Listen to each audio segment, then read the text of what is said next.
Well, howdy there, Internet people. It's Bo again. So, today we are going to talk about Trump. We are going to talk about Trump not being able to win a primary without Trump and not being able to win a general with him. There was some really interesting polling.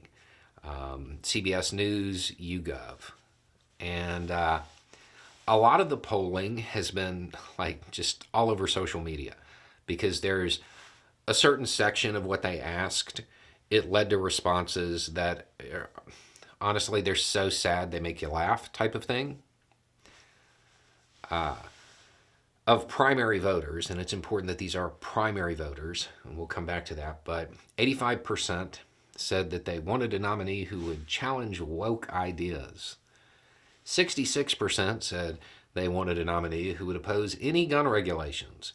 61% said they wanted a candidate who would say that Trump won in 2020.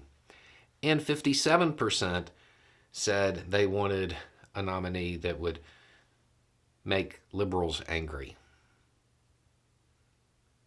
Man, that is a policy-driven party right there. Okay, but that's just the part that got splattered all over social media.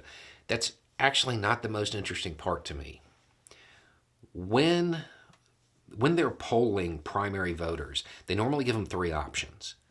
They say, I'm definitely voting for this candidate, I'm considering this candidate, or I'm not considering this candidate.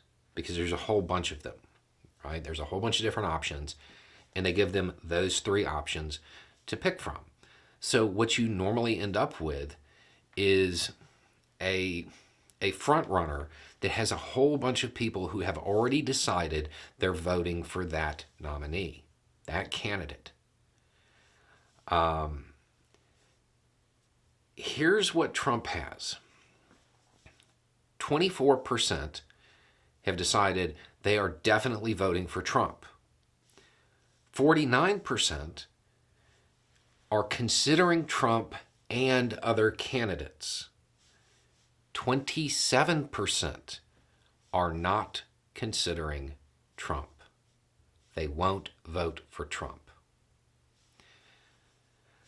I mean, it is interesting that there are more people who have decided they are not going to vote for Trump than have decided they will among Republican primary voters.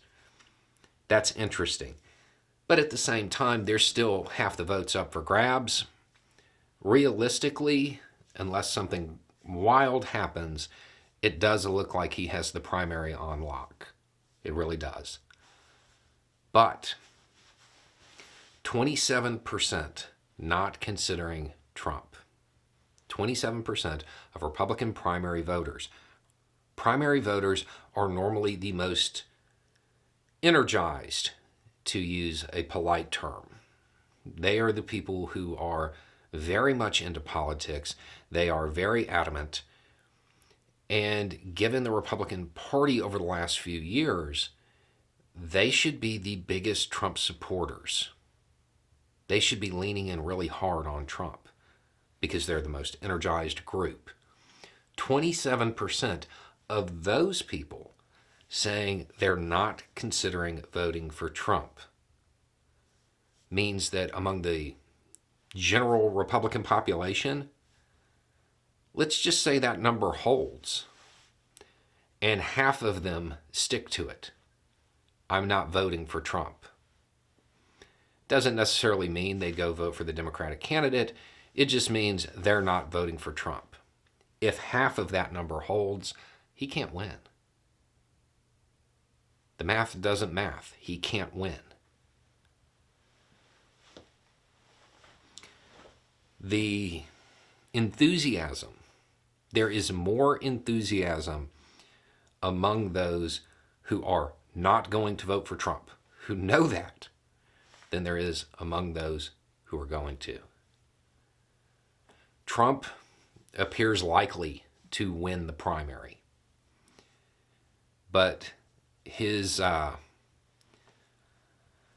lack of support, the dwindling support among the Republican Party at large, outside of those who are super invested in politics, it doesn't look like there's a real path to even a percentage that would be close to getting the electoral votes needed.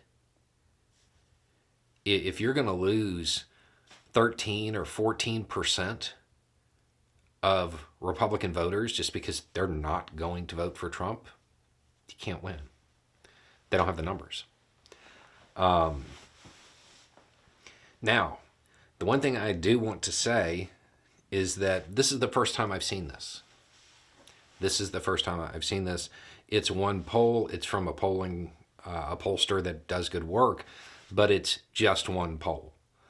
But this is something we should probably watch for, because I have repeatedly said that there are a whole lot of Republicans that can't win a primary without Trump, but can't win a general once they tie themselves to him. That may apply to Trump too. That may apply to Trump too. It looks like it's shaping up that way, because there are a lot of Republicans who are exhausted, quote, from the polling when it comes to Trump. They may be so exhausted they don't go vote. Not where they vote for somebody else, not where they vote for a third party, where they're just like, I can't deal with this anymore, and they don't vote. Trump may depress Republican voter turnout just by being Trump. Now, this is all assuming that he doesn't have any legal entanglements and no other major issues impede him running. But those numbers are interesting, and I can't wait to see more, to see if that holds, if that level of enthusiasm for not considering Trump holds. That's what we need to be watching for right now. Anyway, it's just a thought. Y'all have a good day.